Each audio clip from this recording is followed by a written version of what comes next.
I was halfway through stacking firewood outside my cabin when I heard the screech. That chimney is an absolute eyesore, I turned, already knowing who it was. Edwina, HOA president. Late 50s, platinum bob, thick sunglasses even though it was clouded over, and a clipboard like it was surgically attached to her hand. She stood at the edge of my gravel driveway like she was about to call in an airstrike. "Good morning to you too, Edwina," I said, brushing ash off my hands. She stomped up the path like she owned the mountain. "This entire neighborhood has a rustic charm, Samuel. What you've built here," she pointed dramatically at my stone chimney, "ruins that aesthetic." I looked at the chimney.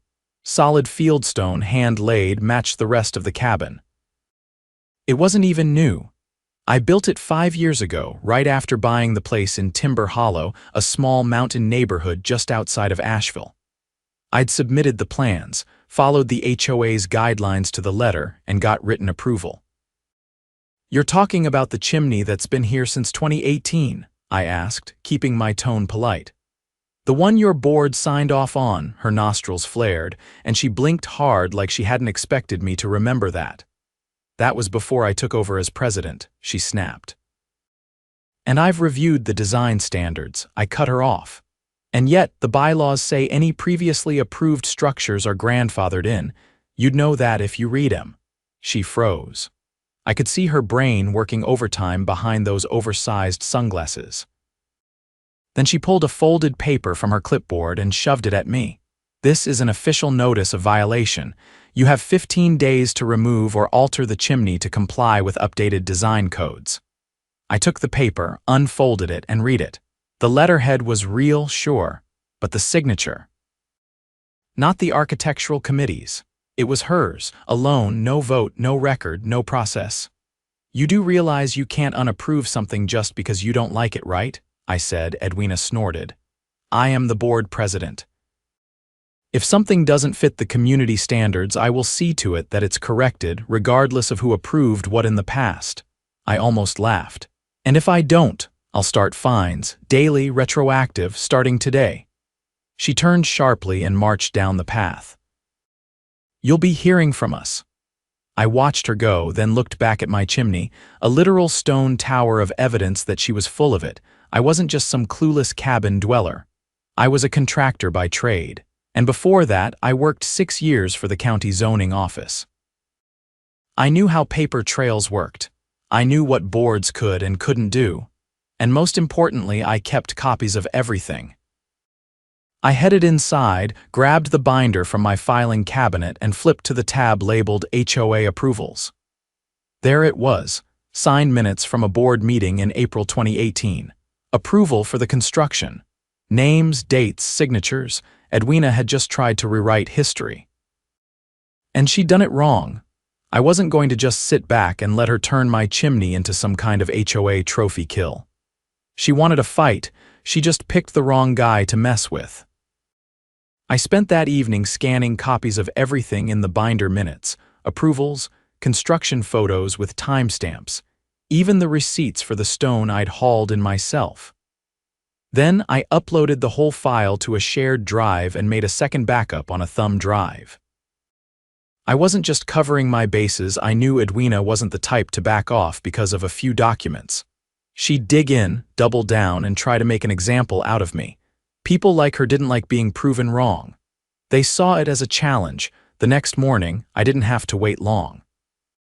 By the time I'd brewed coffee and pulled on my boots, my phone buzzed, an email from the HOA's compliance committee. New fines. $1,000, accruing daily, retroactive to yesterday, and a threat. Failure to pay would result in a lien on the property. I stared at the screen, then laughed out loud. She was coming in hot. I forwarded the email to my attorney, a friend from my zoning days named Marissa, along with the scanned documents. Then I printed the email, clipped it to the rest of the file, and slid it into a bright red folder. If Edwina wanted to play games, I'd bring the whole set.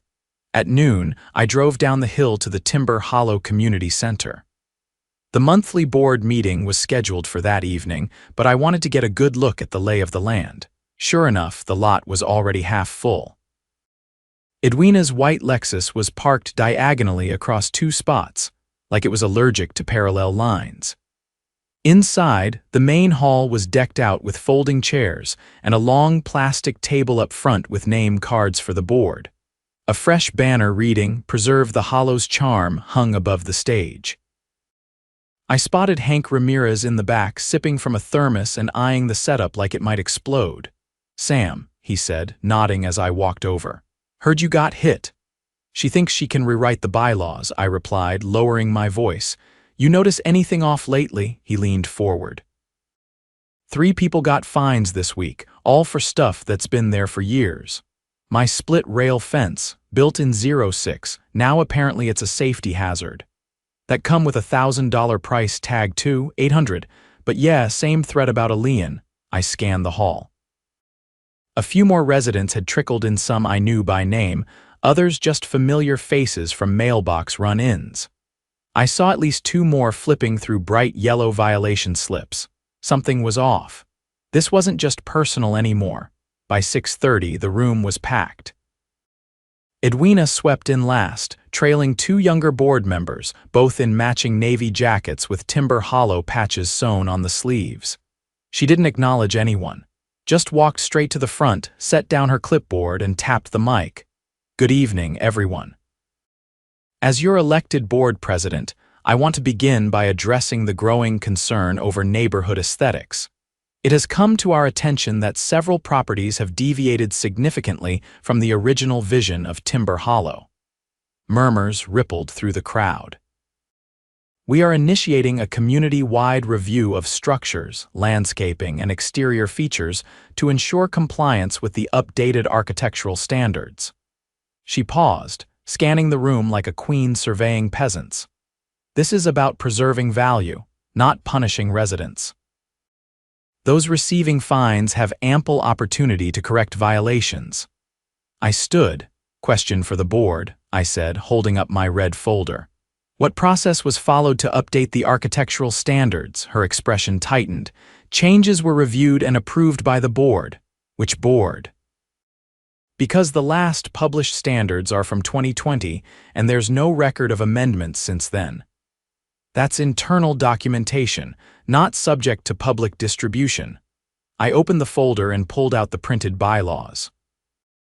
Section 6, Paragraph 3 says any changes to architectural standards must be presented at a public meeting and passed by majority vote of both the board and attending residents. A few people in the crowd nodded. Linda from Maple Ridge crossed her arms and leaned forward. Edwina's jaw worked. "We are within our rights to enforce community standards." "So you're saying you skipped the vote and just decided on your own?" I asked, louder now. "Because I've got documentation showing my chimney was approved in 2018 and this so-called violation is fabricated." Gasps. Someone said, "Wait, approved." I held up the signed page. Board minutes. April 23, 2018. Signed by the Architectural Committee and filed with the HOA secretary. "My chimney's not a violation, it's a precedent." Edwina snatched the mic. "This meeting is not the place for personal disputes." "Then where is?" I shot back. "Because you've sent out thousands in fines without due process, threatened liens without legal standing, and now you're trying to cover it up by calling it aesthetic preservation." She turned to the man seated beside her, Greg, the HOA treasurer. "We'll discuss this offline." Greg looked uncomfortable. "Actually, I didn't approve any updated standards. I thought we were waiting on member input." Edwina's face paled. In the back, someone stood. It was Natalie, a retired paralegal who'd lived in Timber Hollow since it was first built. "I'd like to make a motion," she called out, "that the board be required to hold a community vote before any further enforcement actions take place." Applause broke out. The board members exchanged glances. Edwina gripped her clipboard like it might fly away. "This is out of order," she said, but her voice trembled now. "No," I replied. "What's out of order is threatening fines with no authority. You've overstepped, Edwina, and I'm not the only one who's had enough." Natalie raised her hand. All in favor, dozens of hands went up. Greg hesitated, then raised his too. After the meeting, a crowd formed near the exit. Residents compared notes, photographed each other's violation letters, and started a list of everyone who'd been fined without proper notice. Hank came over with a stack of forms. "We're filing a petition to freeze all enforcement actions until this gets sorted legally," he said. "You in?" "Absolutely," I said, signing my name. The next morning, I got a call from Marissa. She'd reviewed the fine notice and the HOA's bylaws. "It's not just a civil issue," she said. "If they've recorded liens or threatened financial penalties without legal authority, that's fraud. We can take this to the county." An hour later, I was sitting in the county records office pulling property files. What I found made my stomach drop. Edwina had already filed pre-lien notices on 4 homes, all without board votes, all using forged meeting minutes. I took copies straight to the sheriff's office. By the following week, an official investigation was underway. A detective interviewed me, then Hank, then Natalie. The county clerk confirmed the signatures on the lien documents didn't match the actual board members' handwriting. Someone had forged them, multiple times. A warrant was issued. Edwina was arrested for filing fraudulent liens and falsifying HOA records. The local news ran it under the headline, "HOA President Faces Charges in Mountain Community Fraud Scandal." I watched the segment with coffee in hand, and my feet propped up on the hearth of my very legal, very permanent chimney. And Timber Hollow. We held a special election 2 weeks later. New board, new transparency, and a brand new amendment to the bylaws. No fines, no enforcement actions, no architectural changes without documented public approval. Edwina's Lexus was gone by the end of the month. So were the navy jackets and the chimney still standing, just like the rest of us. The first court summons arrived on a Wednesday morning, slid halfway under my cabin door by a deputy who didn't say much beyond a quiet morning. I'd been expecting it, since the sheriff's office brought me in to give a formal statement. What I wasn't expecting was how many names were listed below Edwina's on the case file. 6, total. 3 were board members who'd quietly stepped down after the community vote. 1 was the HOA's former legal consultant, a guy no one had ever seen at a meeting, but who'd been billing the association for services no one could verify. The last 2 were listed as not currently affiliated with the HOA, but had signed off on lien paperwork. One of them I recognized from the property records as the notary attached to several forged documents. The other was a name I'd never heard before. It didn't take long for the news to break again. This time the local station ran a full 10-minute segment. They dug deeper than I had. Turns out, the HOA's so-called compliance reviews had been a lot more sinister than just issuing fake violations. They'd been flipping properties. The pattern was buried in the paperwork. Fine escalation, threats of lien, then quick settlements pushed on elderly or absentee homeowners. Once the owners agreed to let the board sell the property to cover their debts, the homes were handed off quietly and at a fraction of market value to a real estate LLC, tied to the same consulting firm Edwina had hired. Within months, those homes were back on the market with triple the asking price. It wasn't just fraud. It was racketeering. I drove straight to Natalie's house.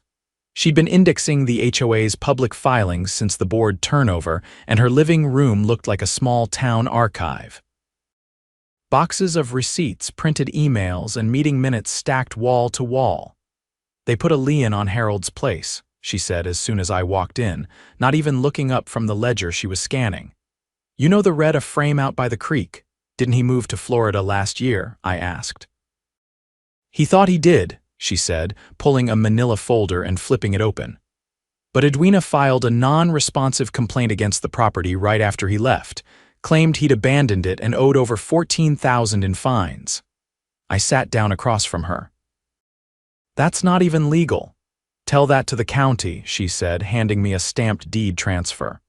"Sold last month for $80,000, then listed 2 weeks ago for $265,000. I stared at the buyer's name, same LLC, again. "You think the feds are going to get involved?" She looked at me over the top of her glasses. They already are. That night, a black SUV rolled into Timber Hollow. No markings, no sirens, just a quiet knock on Greg's door. He answered in sweatpants and a baseball cap, then disappeared into the vehicle without so much as a wave. Word spread within the hour. The next morning, Marissa called. "They're charging Edwina under the RICO Act," she said, letting the words hang. I rubbed my jaw, trying to process it. "How far back do the charges go?" 7 years. "They're looking into every property transfer the HOA touched in that time. If what Natalie found holds up, this goes way beyond Timber Hollow." By the weekend, the community center had been converted into a makeshift records depot. Volunteers from nearly every home pitched in. Natalie ran intake. Hank started contacting past homeowners who'd left under pressure. I set up a digital archive and started matching names from the fake violation letters with the list of flipped homes. That's when I found something strange. One property had never been sold, Lot 39. It had the same pattern fines, lien threats, even a forged settlement agreement, but the title had never changed hands. It was still in the name of a woman named Leila Callahan. I didn't recognize it. I looked up the address. It was a small cottage nestled near the Ridge Trail, tucked behind dense evergreens. I'd never seen a light on there, never seen a car. Curious, I hiked up that afternoon, past the switchback until the roof came into view. The place was boarded up, windows sealed with plywood. A legal notice stapled to the door, half ripped and faded from weather. I circled around back, expecting more of the same. Instead, I saw something that stopped me cold, a wheelchair ramp. Half rotted, overgrown, and a worn mailbox with a sticker still clinging to the side. Disabled vet. "Please knock." I called the number Marissa had given me for the county's property fraud unit and gave them everything. 2 days later, they issued a search warrant for the HOA's off-site storage unit. The one Edwina had kept under her name, not the association's. Inside, they found boxes of unopened mail, dozens of returned letters from homeowners who disputed their fines. Some of them had sent notarized statements. Others had included photos, even receipts, all ignored. At the bottom of one box was a folder marked Callahan. Inside, a handwritten note, "Push for default, no heirs, file next quarter." They had tried to steal a disabled veteran's home, and they almost succeeded. That was the final nail. Federal prosecutors filed charges against Edwina and the 5 others for fraud, wire fraud, conspiracy, and elder abuse. The RICO charges stuck. At the next HOA meeting, now held outdoors under the community pavilion, the new board announced a full restitution plan. Every homeowner who'd been fined under the fraudulent enforcement campaign would be reimbursed. The properties that had been flipped would be reviewed and, where possible, reversed. And a criminal investigation team would remain on site until the last document was accounted for. As for the cabin with the chimney, nobody mentioned it again, but something changed after that. Neighbors who used to keep to themselves now waved from their porches. Kids started playing in the cul-de-sacs again. Someone even painted a mural on the side of the community center. A winding path through evergreens with a stone chimney rising in the background. One afternoon, as I was repairing the edge of my deck, Natalie dropped off a thick envelope. Inside was a certificate of appreciation from the County Fraud Task Force. "You didn't just save your house," she said. "You saved the whole mountain." I didn't say anything, just nodded and went back to work, because for the first time in a long time, Timber Hollow felt like home again. 2 weeks after the mural was finished on the community center wall, I was called in to testify before a grand jury. The federal courthouse sat in downtown Asheville, quiet on the outside but buzzing with quiet tension once you stepped into its marble corridors. I wore the only suit. I owned, a navy one with a creased collar, and carried a folder with the original plans and approval documents for my chimney, though I doubted they'd need them now. The case had grown into something far bigger than my property. The assistant U.S. attorney, a sharp-eyed woman named Layla Morrill, met me in the hallway outside the hearing room. She didn't offer small talk, just a quick nod and a gesture to follow. Inside, the room was colder than I expected. A long wooden table, 12 anonymous jurors, and a stenographer already typing. When I was sworn in, I noticed two familiar faces sitting at the far end, FBI agents I'd seen briefly during the search of the storage unit. Neither of them looked at me. Their eyes were locked on the jury. Layla stood behind me when she started. Mr.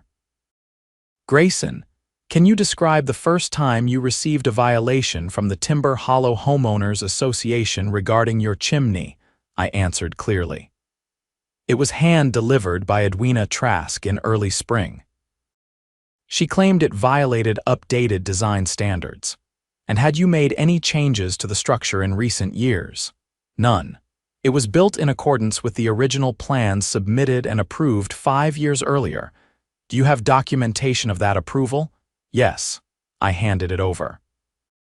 She gave the jurors a moment to flip through the pages. Then she continued. Were you aware at the time that the HOA had been issuing similar violations to other homeowners? Not until the board meeting. After that, several neighbors came forward with letters and threats of fines. Layla motioned to the agents. One of them rolled over a cart with 3 thick binders. She opened the top one. These are the letters recovered from the off-site storage unit rented by Miss Trask. Do you recognize this one? She held up a scanned copy. My name was typed in bold at the top. The signature at the bottom was Greg's, but I knew it had been forged. I nodded. That letter was never sent to you, correct? No. The version I received was hand-signed by Edwina alone. Layla turned to the jury. Mr. Grayson's case is significant, not because of the chimney itself, but because it was the first attempt in this scheme that failed publicly. Had Mr. Grayson not preserved the original documentation, it is likely his property would have been targeted for forced sale within the year. I sat back as she transitioned into questioning about the Callahan property. I hadn't been involved beyond reporting what I found, but the jurors needed to understand how that discovery had cracked open the entire operation. They listened silently, flipping pages, occasionally whispering to one another as Layla walked them through the fabricated settlements and the forged notary stamps. When I was dismissed, I didn't wait around. I stepped back into the spring air and walked 3 blocks to a small cafe, hands in my pockets, mind racing. I didn't know what the jury would decide, but it was out of our hands now. What mattered was how the neighborhood moved forward. Back in Timber Hollow, the board had begun holding public forums in the park once a month. No more locked doors, no more surprise notices. I attended the next one, mostly to listen, but also to see how the new leadership was handling things. This time, the crowd wasn't angry, it was organized. Linda from Maple Ridge had brought a proposal to launch a community repair fund for homeowners affected by the fraud. Hank had gathered volunteers to help with physical repairs, fences, porches, landscaping that had been cited as violations under the former regime. Even the newer residents, folks who had no idea any of this had happened, stepped up to help. I spotted Natalie near the refreshment table and walked over. You look like someone who's finally sleeping again, she said, handing me a cup of lemonade. Closer than I've been in years, I replied. Heard anything from the Callahan family? They reached out to the Attorney General's office last week. Leela's niece is flying in next month to take over the property. Apparently, Leela had meant to leave it to her, but hadn't updated the paperwork. She's furious, but relieved it wasn't lost. Glad to hear it. Natalie tapped the table. There's also talk of turning the old HOA office into a community library. Figure it's poetic justice. All that space once used to hide things now used to share them. The following weekend, I got a call from Layla. The grand jury handed down indictments, she said briskly. All 6 defendants, multiple counts each. We're preparing for preliminary hearings now. What's the likely outcome? Edwina's lawyer is already pushing for a plea. If she cooperates, she'll avoid the worst, but the others. She exhaled. They're in deep. Especially the notary and the consultant. They've been laundering the property transfers through shell companies across state lines. That's federal territory. Sentencing, too early to say. But restitution is on the table. The court's ordering asset forfeiture, meaning the flipped properties, could be reclaimed.